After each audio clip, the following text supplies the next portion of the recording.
terhadap pertanyaan kenapa manusia dikatakan sebagai makhluk yang paling sempurna.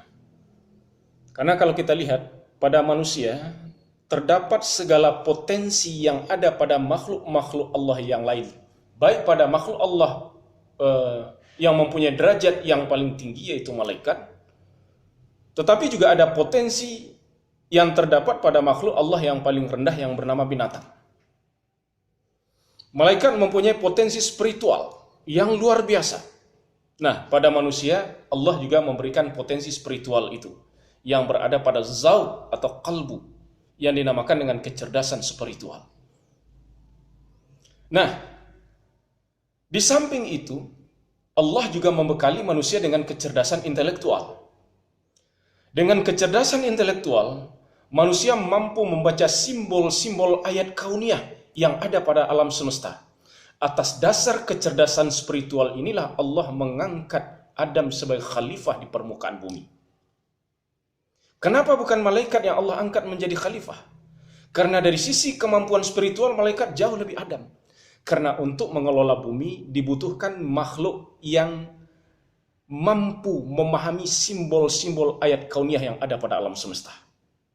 Ketika malaikat memprotes kepada Allah, untuk apa engkau menciptakan makhluk yang akan menumpahkan darah, berbuat kerusakan di permukaan bumi? Wa nahnu nusabbihu bihamdika wa nuqaddisu lak. Qala inni ma la ta'lamun, kata Allah. Padahal kami, malaikat, selalu bertasbih memuji engkau, mensucikan namamu, kata malaikat. Apa kata Allah? Qala, sesungguhnya aku mengetahui apa yang tidak kalian ketahui. Allah dalam hal ini juga tidak terlalu otoriter. Allah memberikan ujian kepada malaikat. Kalau kamu memang benar tentang tuduhanmu, makhluk yang akan bertumpah darah dan berbuat kerusakan, dan kalian beranggapan kalianlah yang lebih berhak untuk menjadi khalifah di permukaan bumi, Allah mengatakan, coba sebutkan nama-nama jenis benda yang ada di langit dan di bumi. Apa kata malaikat? Qalu la ilma lana illa ma 'allamtana innaka antal alimul hakim. Sungguh kami tidak mengetahui kecuali sedikit pengetahuan yang telah engkau berikan kepada kami. Dan maha suci engkau maha mengetahui dan lagi maha bijaksana. Kemudian apa kata Allah? Wa 'allama Adam al-asma'a kullaha. Allah mengajarkan nama-nama kepada malaikat, kemudian Allah mengajarkan nama-nama kepada Adam, kemudian Allah memerintahkan Adam untuk menyampaikan nama-nama itu kepada malaikat. Fasajadu, maka bersujudlah dia, illa iblis aba wastakbara, kecuali iblis enggan dan menyombongkan diri. Nah, karena kecerdasan intelektual inilah yang membedakan manusia dengan malaikat. Kemudian apa yang membedakan manusia dengan binatang? Secara definisi manusia adalah binatang. Al-insanu al-hayawanun natiq. Manusia itu adalah hewan yang berpikir. Apa yang membedakan? Yaitu pikirannya. Di samping itu, kecerdasan emosi, manusia punya perasaan. Ada insting pada manusia. Tetapi insting manusia dikelola oleh akalnya, dikelola oleh imannya. Ini yang menyebabkan dia lebih mulia daripada makhluk Allah yang bernama binatang. Dengan tiga potensi ini, kecerdasan intelektual, kecerdasan spiritual, dan kecerdasan emosional, inilah yang menyebabkan manusia fi ahsani taqwim. Laqad khalaqnal insana fi ahsani taqwim. Sungguh kami menciptakan manusia dalam bentuk yang paling sempurna. Akan tetapi, kesempurnaan yang lain Allah memberikan kepada manusia yang dinamakan dengan free will dan free action.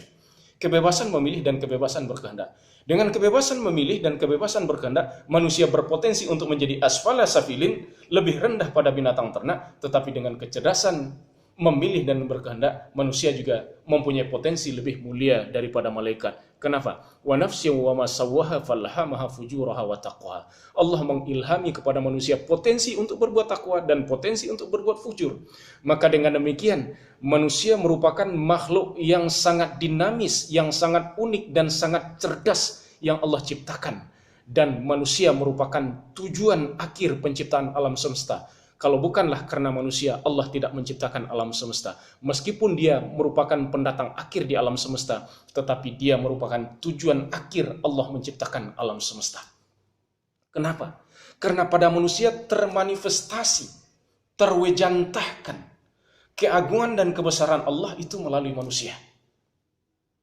Maka dengan demikian, manusia diciptakan oleh Allah sebagai makhluk yang paling sempurna sebagai apa? Khalifah fil ar, sebagai khalifah di permukaan bumi. Sebagai khalifah ada dua fungsi. Fungsi pertama adalah ibadah ritual, fungsi kedua adalah ibadah kultural. Ibadah ritual yaitu untuk mengabdi kepada Allah, untuk menyembah kepada Allah dalam rangka untuk mengasah ketajaman rohani manusia. Dan pada sisi lain manusia juga mempunyai fungsi ibadah kultural. Untuk apa? Untuk memakmurkan bumi, menegakkan keadilan, mendamaikan bumi, melaksanakan kemaslahatan di permukaan bumi. Maka ini dinamakan dengan ibadah kultural. Jadi ini jawaban sementara kenapa manusia dikatakan sebagai makhluk yang paling sempurna.